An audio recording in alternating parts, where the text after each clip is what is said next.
Hello everyone, it's the Wizard Dude back again with another Disney movie review, and for this one it's going to be one of my favorites from my childhood, The Fox and the Hound. Now, just like the rescuers before it, it is a quite dark film.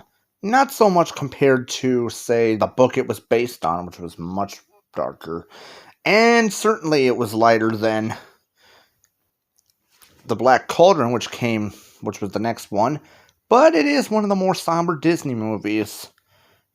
The That gloomy mood is established right from the get-go, because there's some atmospheric music rather than any happy-sounding music, and then when the music does start, it sounds ominous and leads up to Todd's mother's arrival. Todd's mother is one character I say we hardly knew because, well, let's just say she got shot by a hunter and left her only kit behind. Fortunately, there was an old woman named Tweed, or Widow, if you prefer, Widow Tweed, who took the boy in, and he has three bird friends, Big Mama, Dinky, and Boomer, who guide him. Big Mama is played by Pearl Bailey, by the way, and Todd is Mickey Rooney as an adult. Meanwhile, Amos Slade the Hunter, who is the villain of this movie, comes home and shows a little puppy named Copper to his big dog Chief. In the book, it was the other way around. Copper was older than Chief, but here, Chief's older than Copper. And yep, Kurt Russell played the adult Copper, and it was Corey Feldman as a youngster. And you're not going to believe it, but Pat Buttram, aka Mr. Haney, and the sheriff from Robin Hood, plays Chief. Yeah. And you'll see what's up with him later. Then Todd and Copper actually meet, and there's a song about them being the best of friends. But unfortunately, the hunter didn't want Copper around him all the time, so he had to stay in the barrel at one point. But then comes when Chief was asleep. He was dreaming about chasing a badger, but it turned into a fox, and they ran through the woods and. Widow came after them, and so did the hunter, because thought he was chasing the chickens. Tweed considered it rubbish and poppycock. And then he even, after a bit, threatened her, "If I see that fox on my property again, I'll blast him. And next time I won't miss." So, Todd had to stay in his place, whilst Copper, her Chief, and Amos went to the mountains, where he grew and grew. Todd grew too. Todd and Copper both did, And there's also a funny running gag where Dinky and Boomer chase down a caterpillar named Squeaks, whom always escapes them. So when Amos and Copper get back, the reunion's pretty tough, as he even considers himself a hunting dog and to leave before our Chief wakes up. They chased him down, and Copper actually let Todd go, even though he shouldn't have. But unfortunately, that caused a train to run over Chief. Don't you guys worry, he's not dead. He doesn't die. But Copper does yell, "Todd, if it's the last thing I do, I'm going to get you for this."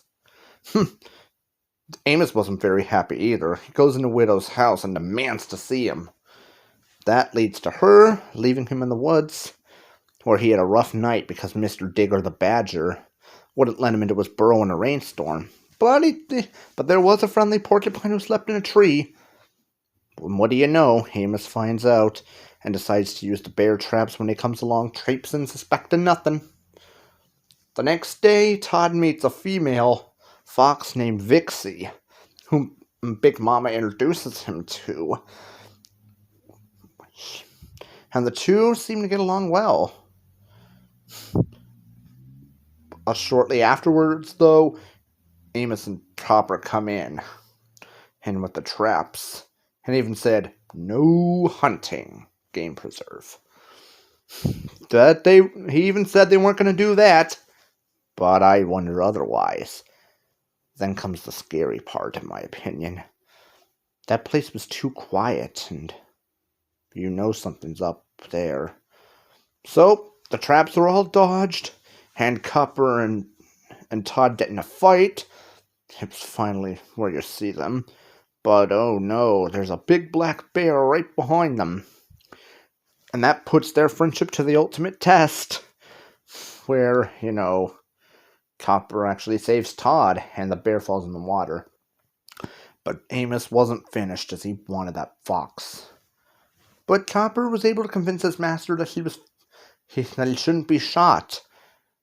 And it was all, well, let's go home, Copper. At the end, that they're never ever gonna see.